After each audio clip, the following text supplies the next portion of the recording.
Today I want to talk about something that is deeply important to me, and I suspect deeply important to many of you listening today: the future of independent private practice and why community matters now more than ever.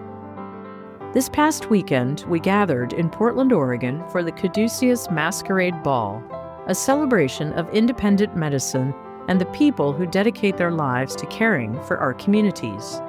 And honestly, it was extraordinary. The room was filled with physicians, practice administrators, healthcare leaders, consultants, and supporters of private practice. There was elegance and laughter and music and conversation. Welcome to Medical Money Matters, the podcast where you can find experts, answers, and resources so that you can achieve mastery over the financial and business aspects of your practice.